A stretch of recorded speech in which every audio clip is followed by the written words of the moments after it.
Cybercafé 21, c'est tous les dimanches de 14 à 18h en full stéréo sur Radio 21. CC21 en images, c'est tout de suite pour le plus fort du meilleur en 52 minutes. D comme digital, D comme dimension, D comme demain, c'est déjà dingue. L'image de synthèse, la 3D est à l'honneur ce soir, à travers les images du festival Synthesis, à travers l'aventure de deux sociétés belges, Neurone et Movida, sans oublier l'interview de Druyet, le dessinateur, totalement converti au numérique. Du côté du web, Brice vous emmène dans une expérience de vie artificielle, et puis avec SETI at Home, toi aussi, tu peux entrer en contact avec les extraterrestres. Pour commencer, objectif 3D. 3D, tout ça c'est bien, mais peut-être qu'il faudrait d'abord, pour éviter que je n'utilise le redoutable poète à tout bout de champ pendant 2 heures, définir peut-être ce que ça recouvre, ce terme de 3D. Dans quel domaine d'activité on peut retrouver de la 3D aussi? Jean-Yves. Bon, mais la 3D, en fait, on la trouve dans tous les espaces virtuels, comme par exemple les simulations architecturales, la chirurgie, et en fait, le plus connu maintenant, c'est forcément le jeu. Mais en fait, il faut savoir que la 3D, simplement déjà par, je dirais, l'interface Mister Cash. On retrouve déjà les boutons 3D, jusqu'à, bon, maintenant, les films, on se spécialise de plus en plus dans les trucages invisibles dans le cinéma, recourant à la technique 3D. D'accord. Ah oui, donc on est entouré de 3D et parfois on ne s'en rend même pas compte. C'est cela. D'accord. Moi j'ai l'impression que ce qui est le plus frappant maintenant aujourd'hui, c'est que la maîtrise des outils est arrivée, enfin, donc on n'en est plus expérimenté techniquement, même s'il y a encore des gens qui font de la recherche dans les nouvelles textures pour simuler des cheveux ou des poils, par exemple. Là c'est encore un secteur où il y a encore beaucoup de choses à découvrir, mais je dirais qu'aujourd'hui les outils sont arrivés à une maturité telle qu'on peut enfin s'en nous servir pour raconter des histoires. Et ça c'est, je trouve, le changement que je vois. Jean-Yves, tu m'arrêtes si tu n'es pas d'accord, mais depuis 2-3 ans, de plus en plus, il y a toujours eu des gens, comme les gens de chez Pixar, qui dès même les outils étaient encore rudimentaires, et ils racontaient déjà l'histoire de bonhommes de neige ou d'enfants dans les parcs, etc. Mais c'était marginal, alors qu'aujourd'hui c'est l'essence des gens qui utilisent ces outils sont là pour faire des histoires. Voilà. D'accord. Alors des histoires, on va vous en raconter les 21 et 22 mai donc au festival Synthesis 6, donc 6e édition déjà. De ce festival, dans le détail, donc ça se passe à Imagimons. Jean-Yves, les grands points d'accroche du festival, c'est quoi cette année? C'est la présentation du tout nouveau 3D Studio Max 3. 3D Studio Max, quand même, 2 mots sur ce logiciel qui est quand même une pierre angulaire de la 3D. C'est un logiciel qui permet de faire des jolies images en 3D qui bougent. D'accord. Mais ce qui est fascinant dans ce logiciel, c'est qu'il est vraiment venu avec la vague du monde PC. C'est-à-dire qu'avant, la 3D, tu avais les jouets, l'Amiga, les jouets, les outils considérés comme non professionnels. Et puis tu avais les outils professionnels qui étaient des silicones graphiques bien chers, qui ressemblent à des armoires très impressionnants. Et quand tu es jeune, gamin et passionné, tu te dis, bon, je vais plutôt prendre le jouet parce que comme je peux pas vendre la maison de papa, je vais plutôt prendre le jouet. Et puis un jour, il y a ce logiciel qui est apparu, 3D Studio Max, dont beaucoup de gens ont rigolé au début, on en ricanait un peu, c'était pas très professionnel. Et puis petit à petit, il s'est enrichi, devenu de plus en plus rigoureux, de plus en plus riche, et maintenant aujourd'hui, c'est une institution, c'est un outil très professionnel qui est utilisé aussi pour faire des effets spéciaux tout à fait industriels, tout à fait professionnels. Donc voilà, et qui en plus est à la portée, je dirais, financière des utilisateurs, puis ça tourne sur un simple PC. Voilà. Alors tout ce qu'on va pouvoir voir lors de cette séance de 2 heures, est-ce que ça veut dire que c'est inimaginable de le faire soi-même? Je veux dire, la personne qui regarde ça, est-ce qu'il peut se dire, donc l'informaticien de base, ou l'internaute de base, ou la personne qui nous écoute, est-ce qu'elle peut se dire, bon, moi je vais essayer de faire de la 3D, est-ce que c'est à ma portée financièrement et puis aussi techniquement? Financièrement, tout est relatif. Je dirais qu'à partir d'un budget de 50 à 100 000 francs, c'est possible. Maintenant, ce qui est la clé de voûte justement des genres de films qu'on risque de voir à Synthesis, c'est surtout la créativité. Donc il faut avoir un bon bagage graphique. Donc c'est vrai qu'après tout, l'ordinateur l'a utilisé comme une boîte à outils sans plus. Donc oui, il y a des travaux, dont un qui était premier à Imagina à Monaco, qui est fait entièrement seul, une personne toute seule. D'accord. Okay. Premier à Imagina? Oui. Un homme seul? Oui. Et c'est quoi le titre du film? Un temps pour elle. Et c'est un étudiant ou c'est Oui, tout à fait, c'est un étudiant. Incroyable ça. Et c'est tout à fait magnifique. Ah oui, non, c'est génial. Ah oui. Bon, ça raconte quoi pour tous ceux qui ne verront pas les images? C'est beau, et en plus ce qui est amusant, c'est ça qui est à noter. Hein. C'est premier Imagina, un étudiant tout seul, 3D Studio Max 2. Est-ce que c'est émouvant? Ça l'est justement. Est-ce qu'ils ont réussi à faire enfin passer l'émotion derrière les pixels froiis de rayons? Cela devient très intéressant à ce niveau-là. Mais alors vous, aujourd'hui, vous, autant dans le domaine des jeux pour Stéphane que dans les autres domaines, qu'est-ce qui vous étonne, quoi? Les poils. À part les poils, apparemment les poils c'est relativement nouveau. Qu'est-ce qui vous excite dans la 3D, les poils? Le rendu des poils. Moi, les visages. Moi, j'étais fasciné par les visages. Moi, ce qui m'étonnait le plus, c'est Maya, quoi. La manière qu'on pouvait modeler comme de la pâte à modeler un objet 3D. Non, mais là, tu parles de nouveau de l'outil, hein. Oui, mais dans le résultat, moi, le clip avec le clown, où on voit pour la première fois, bingo, on voit pour la première fois un visage humain, tu vois, crédible, exprimer des mouvements de pommettes et des mouvements comme ça, réalistes, où tu y crois comme dans un visage humain. Ça, c'est la première fois que j'ai vu ça. En général, dans les trucs 3D, tu vois toujours les têtes, c'est toujours de loin, tu vois, on les regarde pas de trop près, parce que si tu les vas voir de trop près, c'est un peu rudimentaire, puis ça bouge pas beaucoup. Mais là, dans ce truc-là, ça c'est vraiment dingue, quoi. C'est vraiment un visage qui pleure, qui rit, c'est dingue. En tant qu'infographiste 3D, c'est très très difficile de se détacher du côté technique pour parler du côté purement visuel. Parce qu'en fin de compte, ce qui nous étonne, c'est bien évidemment visuel, mais d'un autre côté, c'est directement lié à une avancée technologique, que ce soit la radiosité, que ce soit le ray tracing, que ce soit les métaboles, les nerfs, tout ce qu'on veut. Bien sûr, je comprends. Non, mais c'est vrai aussi, ce qui m'a impressionné le plus, de plus en plus, c'est la réalité de l'image. Maintenant, il y a des logiciels qui proposent d'avoir du grain dans l'image, comme du grain pellicule. Ouais. Comme quand on discutait avec des gens de l'image avant. Mais il n'y a pas d'émotion si l'image n'est pas crédible, hein. C'est aussi simple que ça. Ah oui, non, mais et ce qui est fantastique maintenant, c'est que tu arrives à une image crédible. Et alors, ce que je trouve le plus extraordinaire, c'est qu'elle est crédible sans être réaliste. Tu vois ce que je veux dire? Ça peut très bien de l'image animée, du dessin animé, etc.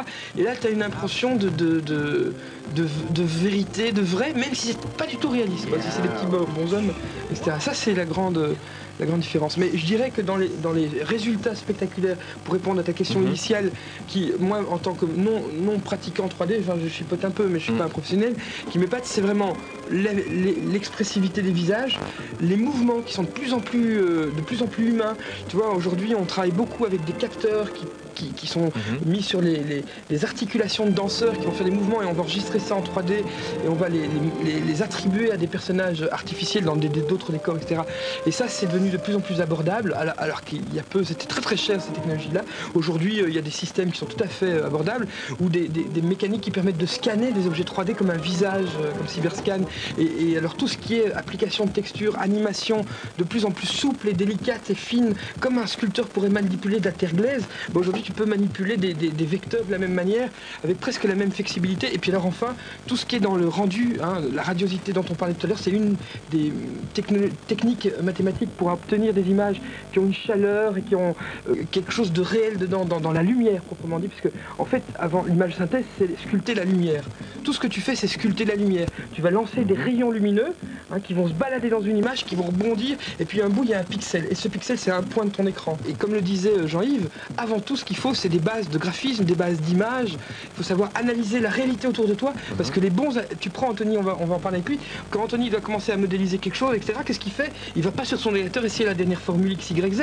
Il regarde d'abord comment ça marche dans la réalité.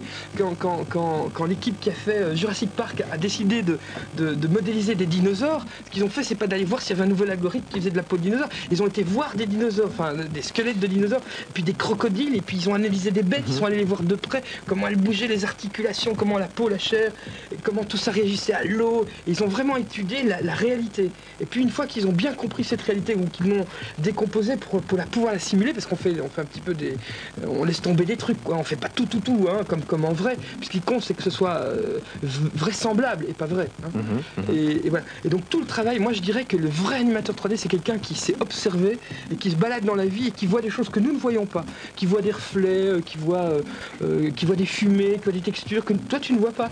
Et puis quand lui va se mettre devant son écran pour faire une pièce, ce studio ici, il va s'apercevoir qu'il y a un peu de buée sur l'écran et des trucs comme ça. Et là tu vas dire, lui il a du talent et lui il n'en a pas. Voilà, ça c'est vraiment ce qui moi m'a plu dans ce métier. Nous avons Philippe Drouillet avec nous. Allô? Oui. Bonjour. Bonjour. Bienvenue dans Cybercafé 21. Je vous laisse avec Stéphane Champaillet, notre spécialiste jeu qui a joué à Ring. Qui a joué à Ring d'ailleurs, qui l'a trouvé fort joli. Bon. Je suppose que c'est le plus simple compliment qu'on puisse vous faire. C'est déjà pas mal pour 1 an et demi de travail. C'est déjà pas mal. Il est fort joli. Bah oui, bah évidemment, il est impressionnant graphiquement. Alors, je crois que c'est une question peut-être un petit peu bateau, mais finalement, je pense qu'elle a son intérêt. Quand on lit votre biographie, il y a plein de choses, essentiellement de la 2D et aussi de la 3D, puisque vous avez de la sculpture, puis des tas de choses, des films de synthèse. Alors comment en arrive-t-on finalement après tout ça au jeu vidéo? Pourquoi le jeu vidéo? Je crois que le jeu vidéo, quand vous parlez d'image de synthèse, de 3D et tout ça, bon, c'est un dérivé complet, tout ça. Moi, je devais faire partie en France, dans les années 70, d'une dizaine de zozos qui épluchaient des revues médicales, des revues scientifiques et des revues militaires, parce que c'est là-dedans qu'est né le 3D. Et je me suis dit un jour, cette chose-là, cette technique-là permettra de faire plus beau, plus fou encore que le dessin animé disneyen. On y est arrivé. Et en même temps, le CD-ROM, surtout dans le sens du Ring, puisque c'est un CD-ROM d'aventure, avec une définition au cinéma de qualité top, tant sur les personnages que sur les décors, pour moi, quelque part, c'est une deuxième forme de bande dessinée. C'est comme si maintenant l'électronique, l'infographie, le numérique arrivaient de façon à ce que on puisse démultiplier un peu la folie de ce que j'ai fait en album depuis des années et des années. Donc pour moi, c'est très proche de ça. Quelque part plus proche de la bande dessinée que du cinéma, même si les décors sont d'une qualité très forte. Et en plus, il y a un plaisir visuel évident, parce que dans tous mes rêves de bande dessinée, mes personnages dans mes albums, ils respirent, ils chantent, ils crient, les animaux font du bruit, les vaisseaux spatiaux aussi, et là on peut le faire. Donc c'est assez magique. Donc c'est une forme de cinéma où on n'est pas dans une salle avec l'autre genre, mais on est en intimité par rapport à l'écran, où on peut, comme dans une bande dessinée, si on veut, repasser 4 ou 5 fois la séquence, rentrer dedans et trouver d'autres sorties ou d'autres possibilités. Bref, c'est un jeu du futur absolument fantastique, et ce n'est que le début, parce qu'en plus les logiciels se développant, les temps de calcul aussi, on prépare la suite du Ring. Le Ring 2 va démarrer cette année, à la rentrée. Et je peux vous dire déjà que sur le plan des définitions des images et l'affinage d'animation des personnages, nous allons avoir 30% meilleur de bonus par rapport à celui qui vient de sortir. Donc c'est quand même quelque chose d'extraordinaire. Alors on ne se prend pas ni pour Steven Spielberg ou pour Lucas, mais dans une configuration d'Axel Tribe, dans une production quand même assez lourde, eh bien on fait un travail qui quelque part a une renommée internationale, parce que le producteur a dû vous le dire, nous l'avons vendu dans 52 pays. Et très honnêtement, les plus étonnés, c'est quand même nous. Et nous sommes à 160 000 de ventes dans les pays francophones. Honnêtement, j'en reviens pas. Je trouve ça génial. C'est le meilleur tirage que les BD, ça, presque. Comment? C'est presque de meilleur tirage que la bande dessinée. Ça dépend, je ne suis pas Astérix. Astérix, c'est 3 millions d'exemplaires. Je le regrette, personnellement. Comme quoi, les Nibelungen se vendent bien. Oui, ça se vend bien. Alors, justement, partant de ça, pour cette interactivité-là, on va s'adresser un peu comme on s'adresse à une grande prêtresse. Que voyez-vous pour le futur? On peut sophistiquer davantage, on peut aussi jouer peut-être sur plusieurs écrans, voire même soit plusieurs écrans dans un même écran partagé ou plusieurs écrans qui vous entourent, donc on arrive pratiquement là au virtuel, donc ça c'est fort possible. Le problème du virtuel, c'est un problème de définition, de map et de texture par rapport à l'image, que l'infographie n'a pas. Mais on peut toujours inventer plus, toujours inventer plus loin.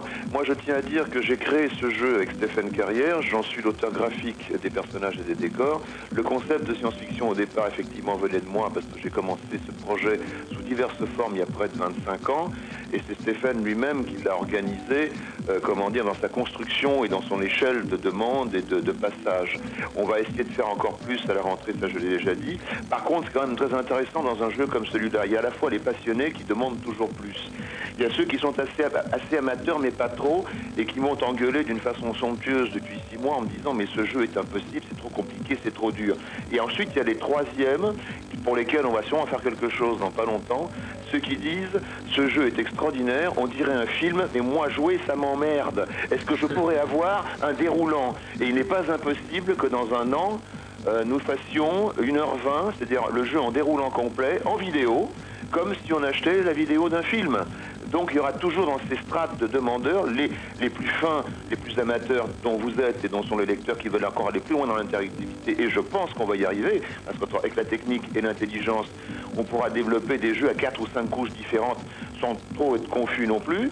Ensuite, ceux qui achètent ça parce qu'ils n'ont pas les moyens d'autre chose, et ceux qui détestent franchement, je le répète, mais dont la qualité des images fascine. Donc voilà, c'est un petit peu faire plaisir à tout le monde. Et il est vrai qu'au départ, c'est surtout pour les amateurs de jeux et de CD-ROM qu'on a fait ça, c'est parfaitement clair. Ouais. Et alors, bien descendu.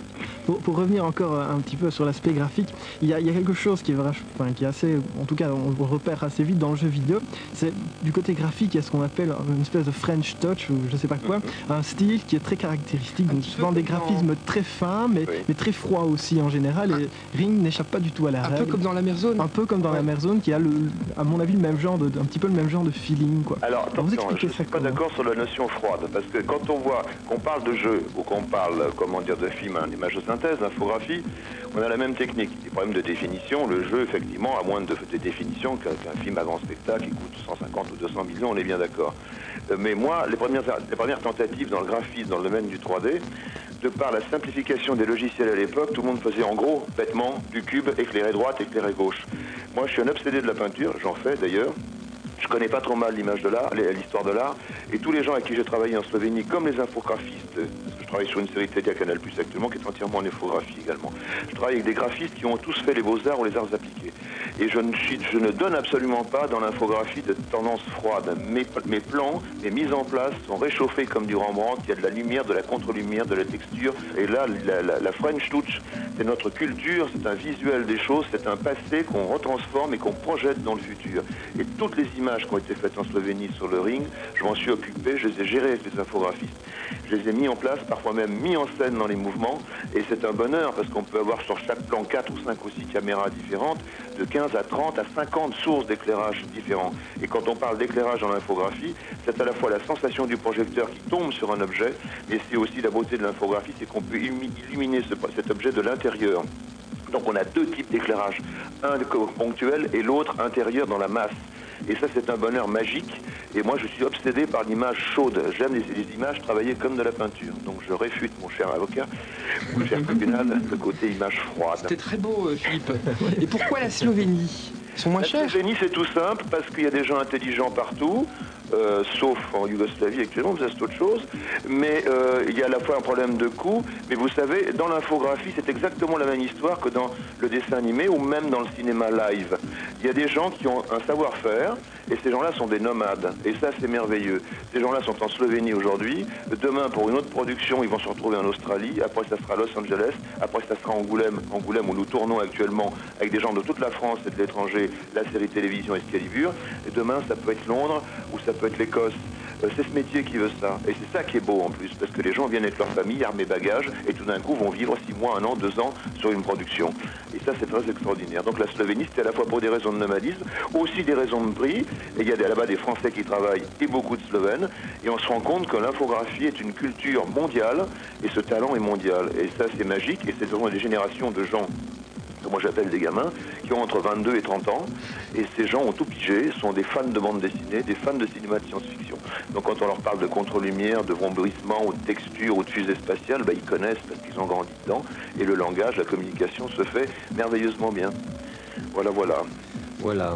Bon. Voilà. Donc si vous les appelez les gamins, ils vous appellent comment? Il m'appelle Fifi, c'est mon prénom de boulot, et j'en suis très fier. D'accord. Eh bien, bon courage, et donc on attend la suite de Ring et Excalibur, 26 fois 25 minutes. Tout à fait. Merci Philippe Druyel. À bientôt. Au revoir.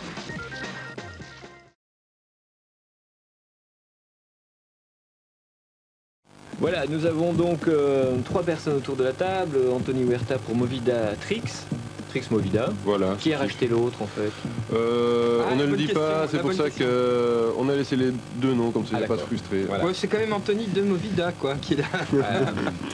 Donc Movida, qui est une petite usine à fabriquer des rêves. Quel type de rêve pour les gens qui nous écoutent? Qu'est-ce qui a marché le mieux, qui vient de chez Movida, que tout le monde connaît? Que tout le monde connaît, bon, c'est vrai que... La guerre des poils. C'était avant Movida. Moi, je reviens toujours sur les poils. La guerre des poils. Oui, c'est vrai. Oh, c'était en 91, c'est il y a longtemps ça. Que tout le monde connaît, bon, on a fait quelques pubs sur le marché belge, mais c'est vrai que malheureusement nul n'est prophète en son pays, et qu'on fait beaucoup de productions pour l'international. On a commencé surtout avec les rides, c'est-à-dire les films pour faire d'attractions avec simulateur. C'est ça. Donc des trucs qui font peur, qui vont dans tous les sens. Où les gens sortent malades, ça bouge dans tous les sens. Bon, pour expliquer un peu, c'est un peu comme il y y a Euro Disney, Star Tours, ou des choses comme ça. D'accord. Malheureusement, il n'y en a pas beaucoup en Belgique, donc c'est vrai qu'à part le simulateur de on peut le Redu... voir à la foire du Midi. À la foire du Midi, Il y en a un qui passe il y a un simulateur Ouais. Thompson qui est un mobile de 14 places qui de temps en temps pointe le bout de son nez, qui tourne un peu pour des events. Et sinon, c'est un peu redirigé maintenant depuis 2 ans sur le cinéma grand format, c'est-à-dire le film IMAX. Nous en avons fait 2, on est occupé sur le 3e, qui sont des formats de 40 minutes. Il y en a un qui est passé à Kinépolis d'ailleurs.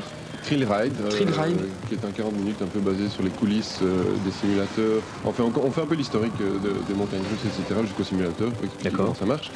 Et on a fait un grand film en relief 3D qui s'appelle Encounter in the Third Dimension, Rencontre dans la troisième dimension, qui est un film qui est sorti maintenant il y a 2 mois, qui commence à sortir, qui est sorti déjà à New York, à Los Angeles, qui vient de sortir en Australie, qui est un 40 minutes tout à fait en relief. C'est-à-dire sur les 40 minutes que dure le film, il y a à peu près 32 minutes d'images de synthèse.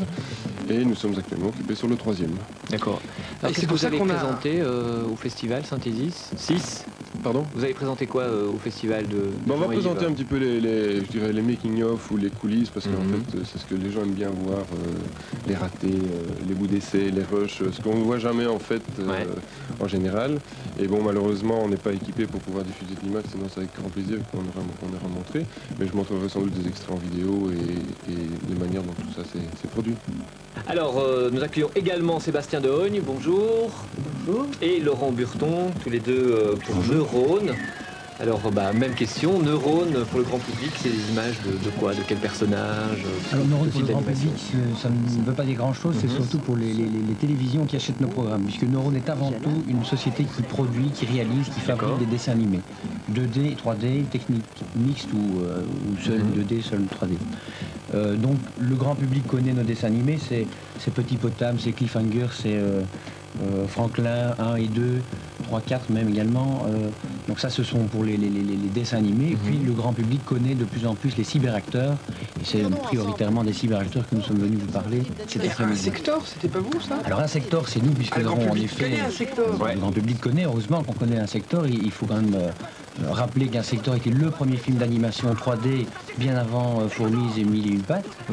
Ce que ont probablement tendance à oublier les producteurs de ces films, qui sont d'ailleurs des films remarquables, mais Insector a été le pionnier dans l'animation 3D. Brice, tu vas nous ressortir ta formule magique, les Belges ont du génie. Oui, les Belges Je ont du sens que génie. ça va venir. Oui, Je oui, sens ça que vient, va c'est venir. pas loin, c'est pas loin. Les cyberacteurs, un mot sur le principe.